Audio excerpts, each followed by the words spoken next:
Today on the CommUniverse, an AI creator takes on Hollywood without a single camera. A coonhound builds a viral brand and proves you don't need to go viral, you just need to show up. Next, financial advisor Dave Ramsey says if you're not a millionaire, buying a new car is a financial disaster, and a lot of bankrupt athletes prove his point. Also, 1 in 3 American teens is now officially pre diabetic. But where's the outrage? And while the Epstein scandal heats up, Trump tries to distract us with a mascot meltdown, just as CBS cancels more late night comedy. Let's jump in. All that and more today on the CommUniverse. Hello and welcome. I'm TJ Walker. This is the show where news meets personal development. I have been working with CEOs, Wall Street titans, billionaire fund managers, political leaders around the world for decades, helping them communicate to the media, shape messages, and try to have influence. Now I'm looking at things from the other side to help you, analyzing top stories of the day and newsmakers, what they're doing as it influences top news stories in the business world, the technology world, and our culture. Let's dive right in with segment one. AI filmmaker. By the way, I should point out I'm in beautiful surroundings today. I'm in a place called Shelter Island in New York. It's way out on the eastern end of Long Island in New York, here in the United States. It's a beautiful, beautiful morning here. Although I did fall into the trap again. I vowed I wouldn't try to do outdoor shows anymore because it's too hard to see the screen. But I'm in a house full of people and I don't want to wake up my guest and my daughter and family. So here I am outside. So if I don't get to your comments, it's not because I'm ignoring you, it's because I can't see it on the screen outdoor. The visibility is much worse when outdoors. So let's hop right in with the top story of the day. And I'm going to have to manipulate my mouse a little differently out here since I can't see where the cursor is on the screen. Top story: AI filmmakers are beating Hollywood without cameras.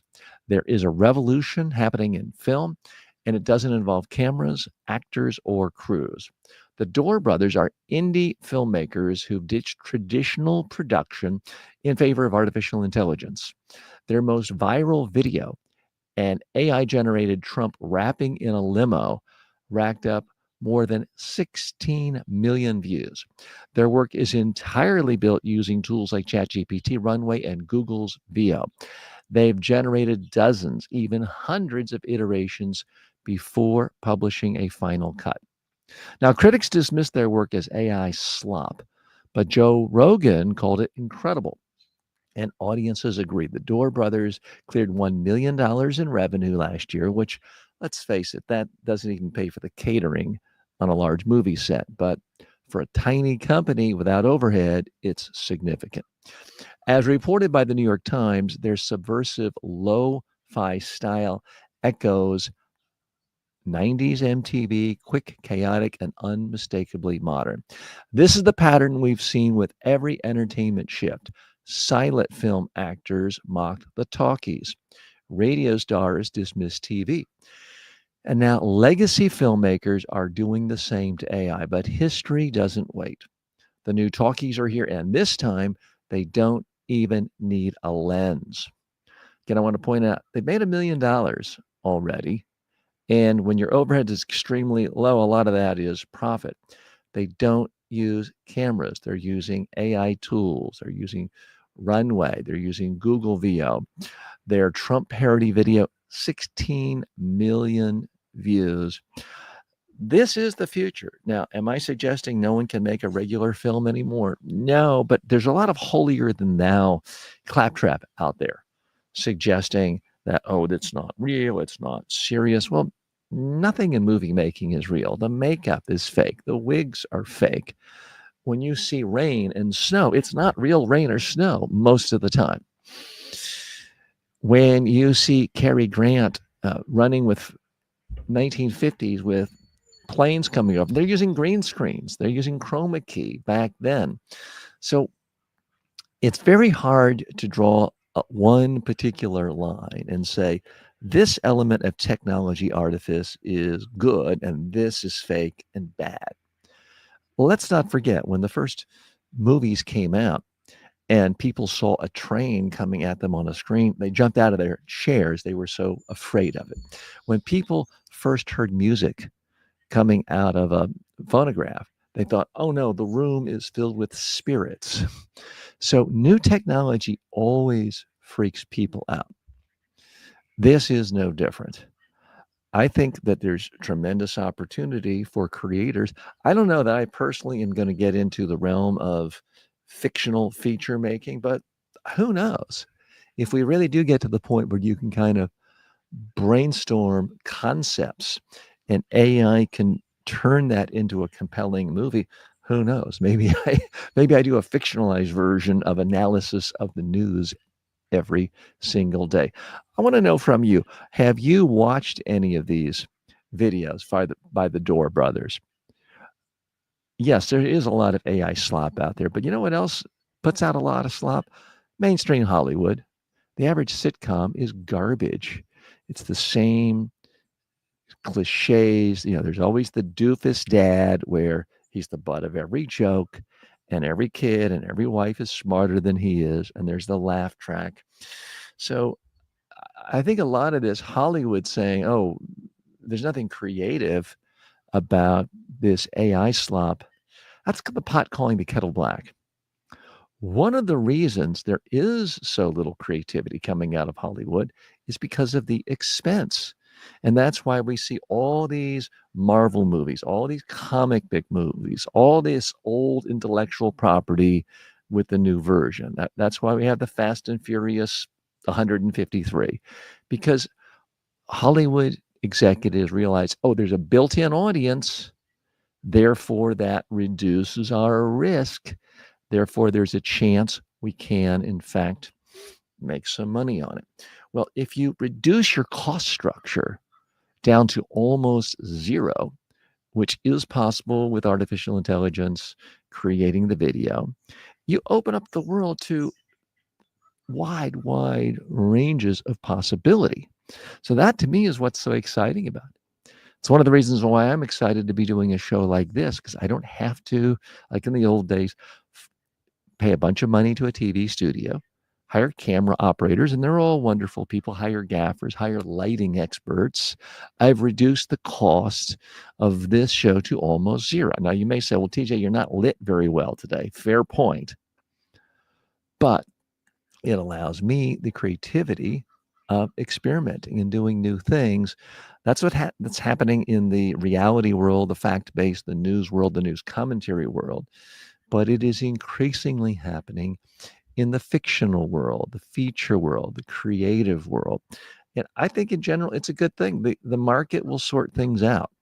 I don't think the market solves all problems, but when it comes to entertainment video, I do think the market can sort out the problems and the cream can rise to the top. And it can do it in a way that's not distorted through high cost structure.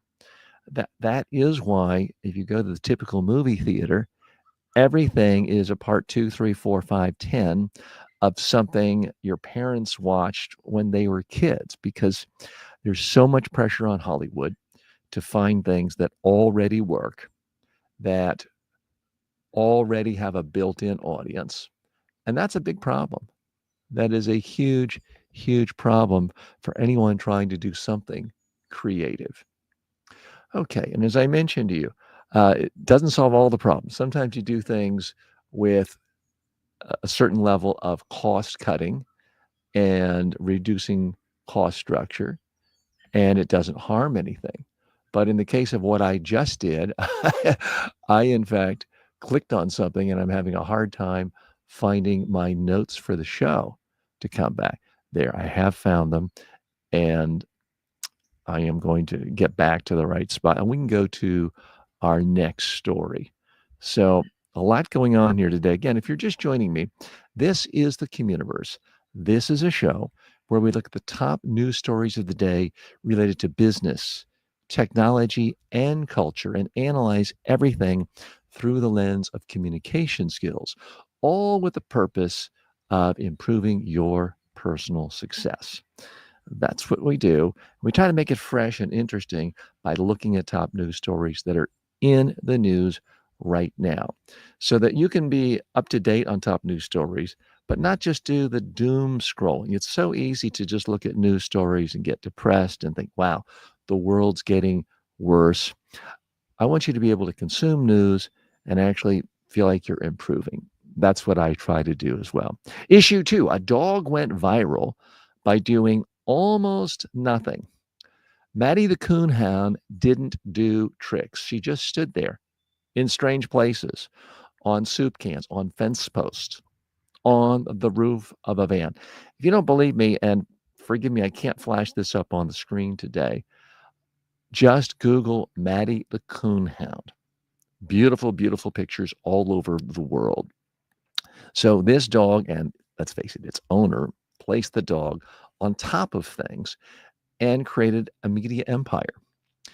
This dog built essentially a global audience. Maddie had over 1.2 million followers on Instagram. Speaking of dogs, there's several dogs in the house now. You might be hearing these. Several 1.2 million followers on Instagram, which is a lot more followers than I have on Instagram. The dog starred in two best-selling photo books and helped her owner, photographer Theron Humphrey, turn a cross-country road trip into a six-figure business. As covered by the New York Times, Maddie's story is more than cute. It's instructional. She didn't chase virality. She didn't just use a weird, simple thing consistently. Or she did just one weird, simple thing consistently, stood on interesting things, and the world came to her. Influencer dogs with Maddie's reach can easily make more than $100,000 a year through books, brand deals, and merchandise. And she started with nothing more than a camera and a calm disposition, and the dog's owner, we should point out. So the next time you think, what would I even post? Remember, Maddie went viral by literally standing still. It was just a picture of a dog standing on top of things. Sometimes things were unusual looking. Nice photography, too. And it all started on a road trip with the owner. So sometimes we're all guilty, and I'm guilty of this, of overcomplicating things. I mean, here I am trying to go live, pull video up, use sound bites. Sometimes I'm guilty of overcomplicating things. And this dog and its owner just did simple, beautiful photography of a dog, sometimes standing in a pool or standing in some place on the ocean, something a little unexpected. And it stood out. It's interesting. What is the lesson for you and for me? It is, I think, we can all be creators. Now, some of it is luck. There's no doubt. A lot of success in life is luck. But a part of it is sheer getting out there, producing, putting your work out to the world on a daily basis. This dog and its owners just put out tremendous quality, yes, but tremendous quantity of content. Photo after photo after photo. And over time, built a brand, built an identity, built connection. I mean, 1.2 million followers on Instagram, and you're a dog. It's humbling to me, and it should be to you, because if a dog can do it, why can't you? Why can't I? All of us, I believe, we don't have to become influencers per se. We don't have to become media whores. But if you have something to share with the world in a way that helps people, which is what I think I'm doing, or entertains people, which is what I guess pictures of this dog does, or just enlightens them or calms them down, then do so. Maybe it doesn't have to be every day. Maybe it doesn't have to be for money. Maybe you don't have to go after book deals, but why not try to share some aspect of beauty, or insight to make the world a better place. The tools are there for you. In this case, the dog used Instagram.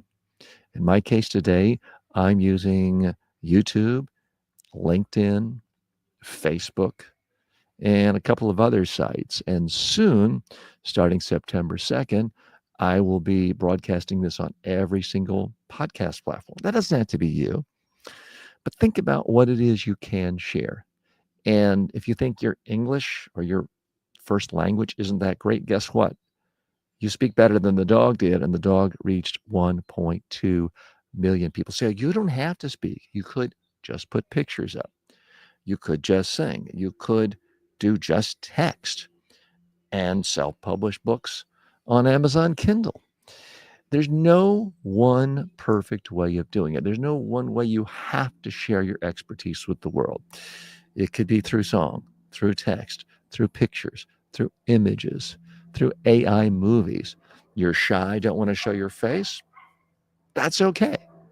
This photographer, from what I can tell, didn't really show his face much. He put his dog in the forefront, and it worked out beautifully. So let this be a lesson for all of us. Maybe you don't have to have a perfect human face, perfect command of language. Maybe you don't even have to have opposable thumbs. You can reach the world with something uplifting, positive, educational, or entertaining. Issue 3, don't buy a new car unless you're a millionaire. So that's the message from financial guru Dave Ramsey. Now, I don't always agree with Dave Ramsey, but quite often he does have solid advice. And I want to share that with you. And he's also a media master. He's someone who started in local talk radio and has created a massive, massive media empire. He's one of the few where he's still in traditional AM broadcast radio, but his podcasts are everywhere. His videos are everywhere. And occasionally he'll strike deals with, for a while he was on the Fox Business Channel many years ago. He's a real survivor. He's a media entrepreneur. He's a multimedia guru, and he has a huge, huge financial empire himself. Does he have his quirks? Yes. Is he above criticism? No. But I want to focus on just one item he put out this week that's getting some attention in places like The Street and other financial publications. Dave Ramsey doesn't mince words. He's known as very straightforward, abrupt sometimes. Here's what he says, quote, unless your net worth is more than $1 million, you should not buy a new car. Wow, that sounds harsh. Why? He says it's because new vehicles lose 60% of their value in their first 5 years. That's money gone before you finished your first round of oil changes, practically. Now, that might sound extreme until you look at the number of millionaire athletes, for example, who've gone broke. Just today in the New York Times, huge feature story on seemingly countless numbers of professional, as we call it in the United States, soccer players, as they're known around the world, football players. The Athletic and The Street document stories like that of Dean Windus. At the peak of his career, he was making $38,000 a week. Then came a failed investment, a divorce, $250,000 tax bill. Today, he's paying it all off at $640 a month. He's not alone. Emil Heskey, and forgive me, I'm not a huge football soccer fan, so I may be butchering some of these names. He faced a $2 million tax issue. Trevor Sinclair, David James, and Sean Wright Phillips all declared bankrupt after multi-million-dollar careers. Why? Well, it's because of cars, entourages, lavish homes, bad advice, and zero financial planning. Now, we can't all be multi-million-dollar a year salaried professional athletes. But even if we are, you should probably follow at least some of Dave Ramsey's advice. Here's the issue with car. So what's he saying? Walk everywhere? No, he's saying buy a used car with cash. If you have to finance it, you're making a mistake. Now, this advice is advice I mostly follow through most of my career. I did buy one new car in my 20s. It was a Mazda RX-7. I got it for $14,000. It lasted for 10 years, or I had it for 10 years, and I sold it for $5,000. It was a great car. Can't buy a new car for $14,000 very easily these days unless you live in China. Since then, for about the next 35 years, I only purchased used cars with cash. I'm a big fan of not going into debt for a car, with one exception. The problem with debt for a car is that debt's not building value for you. If you're going into debt with a house, even though I think way too many people spend way too much money on houses, at least there's a possibility of getting some of that back. At least it's for savings. Houses, not always, but sometimes do go up in value. Cars don't go up in value. They go down the second those tires hit the pavement. And that's why it's usually a horrible idea to go into debt and to finance a car. And also, if you're not a millionaire, it's a horrible idea to use your cash to buy a new car. You could put that cash in an index fund and have it grow till millions. Spend as little as possible on a car to get you from point A to point B. I realize that doesn't sound glamorous. It doesn't sound exciting. If you're young and single, it doesn't sound like that's going to help you get a lot of dates. I'm not saying you have to have an old jalopy. But Dave Ramsey's point, first of all, being a millionaire, it's not what it used to be. It doesn't mean you're sitting around in mansions or you have a view like this. It means you have reached kind of a minimum level of security, at least in the United States. So don't kid yourself into thinking, oh, I can start buying Rolls Royces and Bugattis and McLarens just because I've reached $1 million in net worth. No. But if you have less than that, you really need to think about buying a used car with cash, the least amount of possible. And if you've got a lot of extra cash and you're not a millionaire yet, you need to be investing it. My advice, and I'm not giving official financial advice here, invest in low-cost index funds.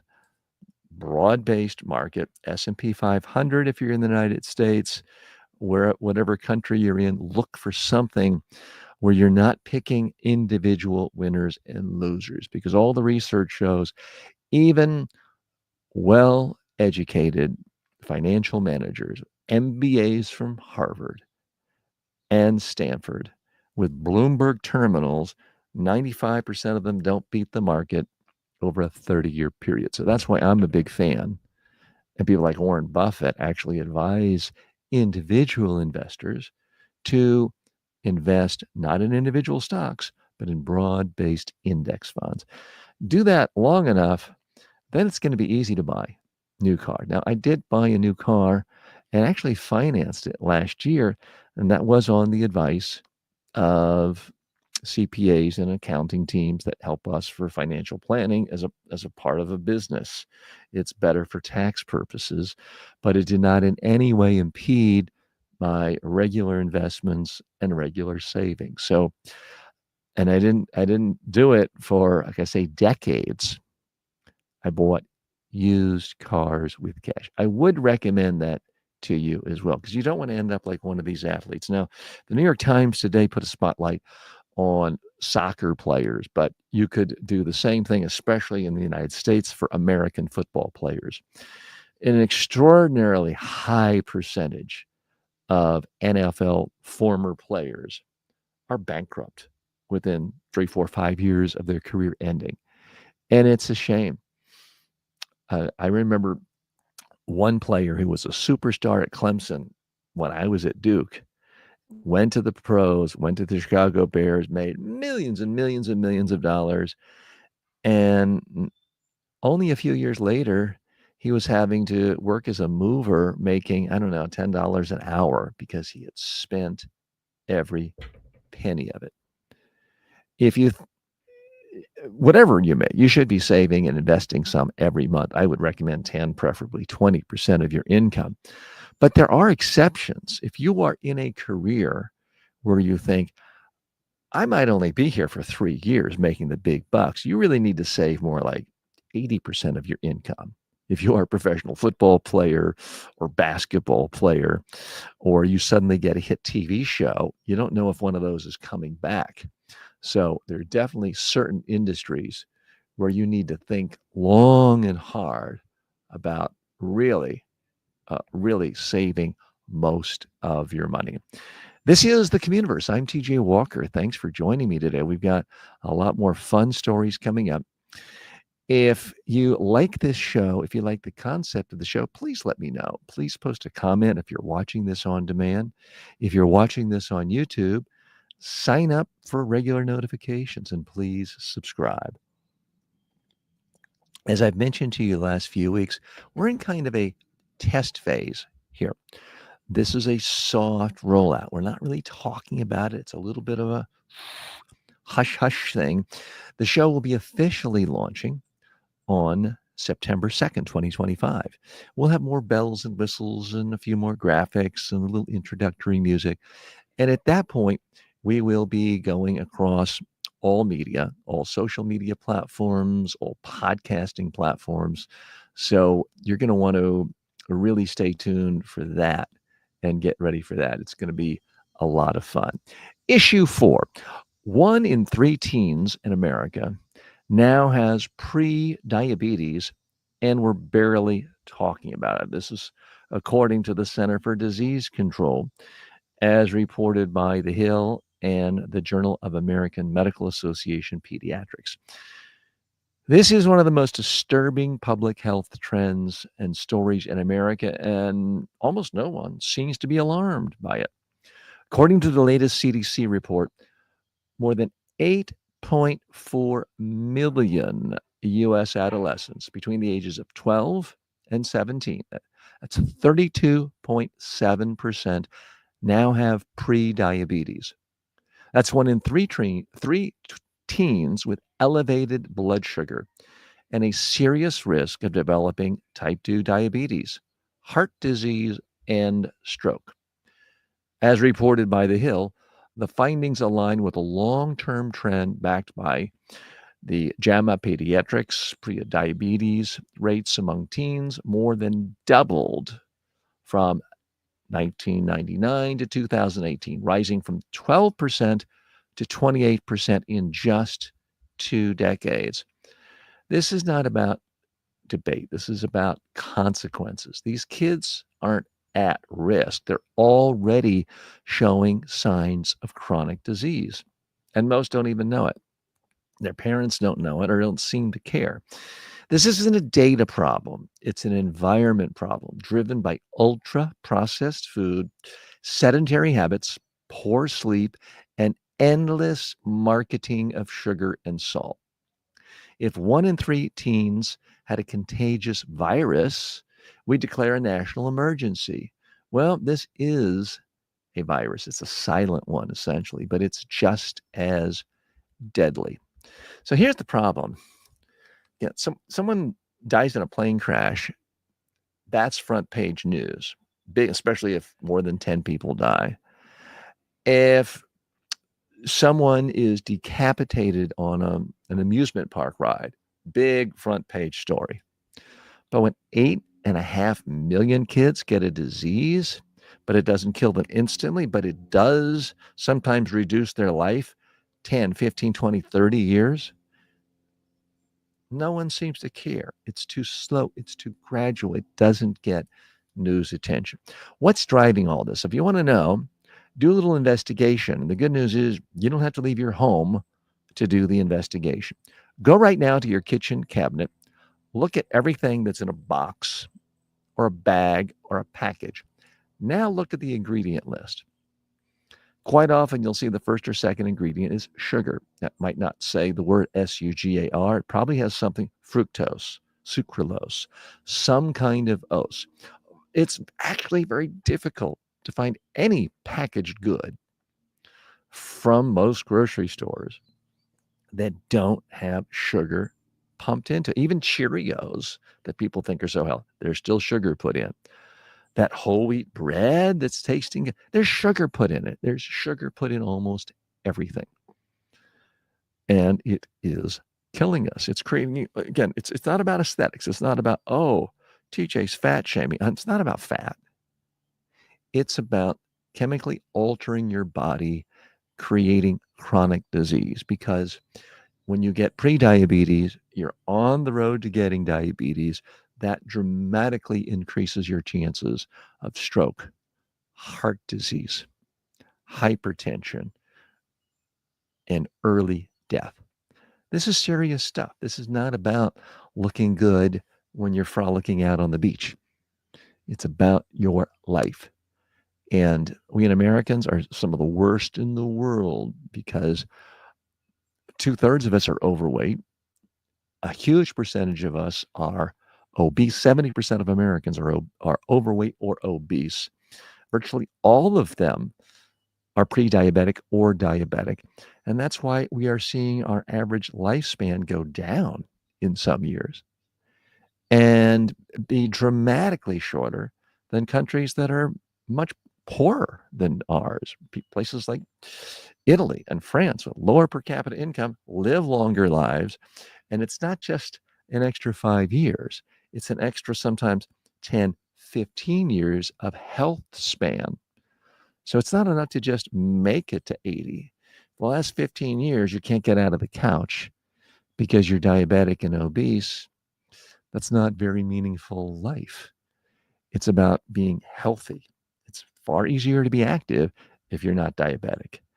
Easiest way to not be diabetic or pre-diabetic is to not consume massive amounts of sugar, processed sugar, artificial sugar every single day.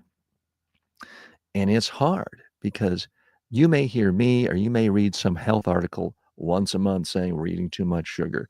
But today and every day, you're going to be bombarded with thousands of ads for sugary drinks, sugary food products, sugary potato chips that, believe it or not, still have sugar. All of them with enticing jingles and graphics and logos and beautiful thin people with washboard abs enticing you to buy their product that's got sugar in it. And it's not just the Dunkin' Donuts and the mochachinos and the obvious things. It's everything. Go to any restaurant that's part of a big national chain, there's sugar put in everything. Why? It tastes good, but it is a silent but deadly killer. So if you are a parent, and this concerns me, I have a 12-year-old and she's not pre-diabetic. She's not overweight, but she is a part of a culture where every single friend in any meal, every birthday party, everything, it's about sugar, sugar, sugar, sugar.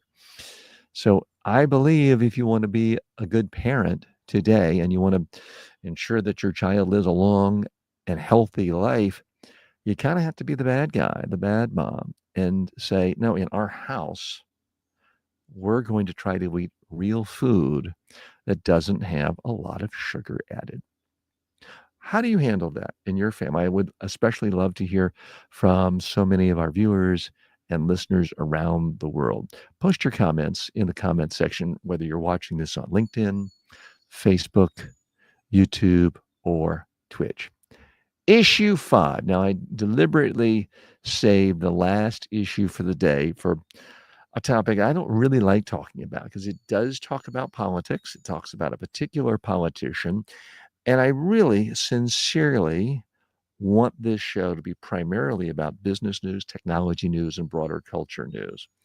Unfortunately, we live in a time of rising authoritarianism around the world, not just the United States, Hungary, Turkey, the Philippines, Poland, obviously Russia, China. Authoritarians are making a resurgence around the world. And one of the things about authoritarians is they like to dominate every aspect of business, of culture, of technology. So you can't simply ignore it if you want to talk about these other issues.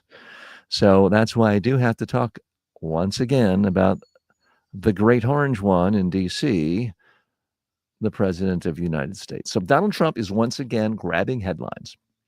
this time by demanding that the Washington Commanders return the name Redskins and that the Cleveland Guardians switch back to the Cleveland Indians. So for those of you in other parts of the world, these are well-known professional sports teams, football teams and baseball teams. They got so much criticism for so many years, they took the name Redskins off. It was considered racist and offensive to Native Americans. And it's a private business. They did this because they wanted to be responsive to the marketplace. Same with the Cleveland Guardians. So here we have private businesses responding to their own customers, their own advertisers, their own stakeholders. And now we have the president of the United States doing something that traditionally would be considered socialist, communistic, the government dictating what private businesses do. It's certainly consistent with what authoritarians and with what fascists do. So he's now threatened to block a new stadium deal if the teams don't comply with his wishes to change the name. So what's really going on here? Donald Trump has patented a system whereby he's guaranteed attention if he does something that makes liberals and Democrats and progressives and centrists and anyone who doesn't like him angry. So he figures out, what can I do to piss them off? And it has worked brilliantly for him to change the subject. So when he's indicted, he does that. People forget that. When he's convicted of felonies, he changes the subject by saying something extreme. When he's convicted of sexually assaulting and molesting someone like E. Jean Carroll and forced to pay millions of dollars, he changes the subject. So it has worked well for him. Well, right now he's trying to change the subject away from the Epstein files, the Epstein case. Not working for him as well, but he's trying every day.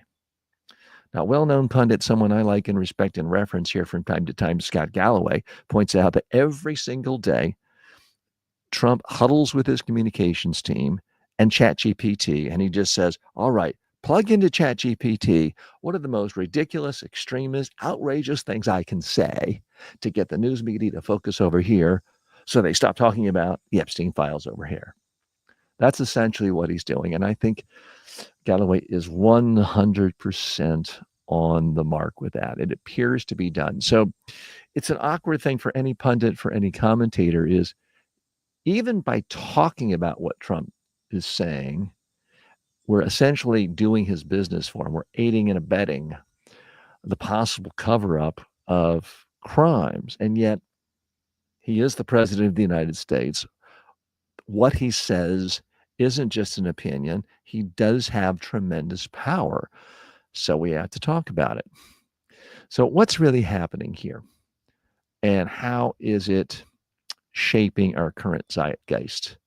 Well, what we are seeing is the presidency is consolidating power and using it to try to influence everyone to bow down to them. He's trying to get the media to stop talking about Epstein. And we've seen this most recently with his own officials essentially telling the owners of CBS, we're not going to let you merge into a multi-billion-dollar deal unless you give us money because we didn't like a news story you did. That's not something democracies do. Yes, there can be such a thing as libel. That's not what happened in the CBS story. It was, by most observers, a situation of pure extortion. The president and his henchmen and henchwomen, as is increasingly the case these days, said to the owners of CBS, give us $16 million or we're going to prevent you from making billions of dollars. And their attitude, yes, sir, whatever you want. Yes, we'll give you money. Oh, you want us to fire host? Okay, we'll do that. So it's gotten a lot of attention in the last week with CBS firing its #1 rated late night talk show host, Stephen Colbert. And it's a part of trends going on that I think cannot be ignored that I want to touch on. And I'm going to make some predictions right here that may surprise some of you. It's one thing for the late night show on CBS to be canceled. By some estimates, the show is losing as much as $40 million a year. Late night talk shows in their traditional guise are expensive to produce. The hosts get a lot of money, the bands, the studio audience, rounding them up. It's expensive. And it's not like a sitcom where if it goes well, you can make money off of it 30 years later the way you can with Seinfeld. You don't get to reuse that intellectual property over and over again. And that's what's different about it and makes it harder to do. But still, would they have canceled the show in a different political environment? I think they figured, you know what, why fight the trend? We are living under an increasingly authoritarian regime where anyone who criticizes dear leader sees punishment. It can be direct financial punishment, regulatory punishment, in many cases, just specific doxing and attacks by name on social media, where next thing you know, you're surrounded by death threats. People show up where your kids go to school when you cross this dear leader. And I think the owners of CBS and the parent company said enough is enough. Okay, so where do we really go from here? I'm going to make a prediction, and I haven't seen this predicted elsewhere, although perhaps it's happened. Within the next 3 years, you will see a major American network, meaning either ABC, NBC, or CBS, cancel their entire news division. I don't mean one host. I don't mean a comedy show. I mean to simply cancel their entire news division. Because news has never been that profitable for the major networks. They're primarily in the entertainment business to sell advertising. And as our world has changed and media companies have become a part of larger conglomerates and larger tech companies, the news is increasingly a smaller and smaller percentage of the overall profits of these companies. But they're increasingly a higher and higher percentage of political problems. Because as you evolve from a democracy to an authoritarian regime, which is what is happening in the United States today, it's too risky from a bottom line standpoint. So if you're the CEO of a giant, giant technology company that owns a million different movie companies and Hollywood companies and cable TV companies and broadcast cable companies, and down here, way, way, way down in the organization chart is something responsible for 1% of your revenues, but you're spending 90% of your time putting out political fires and worried that an authoritarian regime is going to cancel you or put you out of business or take away licenses or do something that's going to destroy shareholder value, then you feel nothing I can do. My hands are tied. I have to cancel the news division. Now, we're not there yet,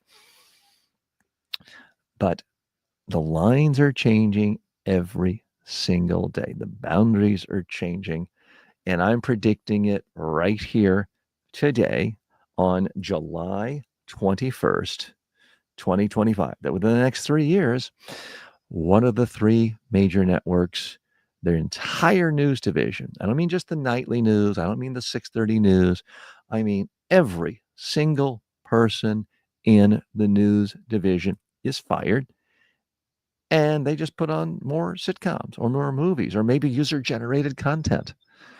And you're going to see a huge outcry among the public, and you're going to see the stock price of their parent company go up. Not saying it's a good thing, but it is a prediction.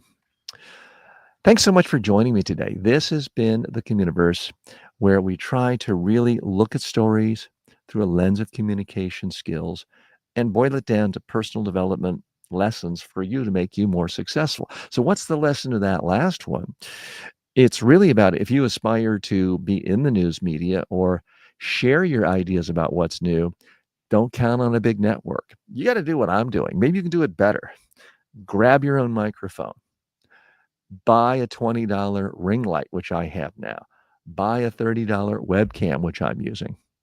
Get an old laptop, which I'm using, and you got to become your own news network. It's never been easier as far as being able to get your ideas across the world. In some ways, it's never been harder to reach a significant audience, but at least the gatekeepers aren't there because every day the big gatekeepers are under assault. They are being attacked, and because they are a part of huge corporate structures, they can't deal with controversy. You and I can deal with controversy because we're not as big a targets, at least not yet. So my real message to you is figure out a way of communicating what you want about your business, about your ideas, your vision of entertainment, and start sharing it now. Don't spend all your time pitching the CBS morning show, which is a great show. I've been in on it before, but it might not be around much longer. You're going to be around, and I hope I'm going to be around a long, long time. And I'm definitely predicting I'll be around tomorrow. So I hope to see you right here tomorrow. Thanks so much.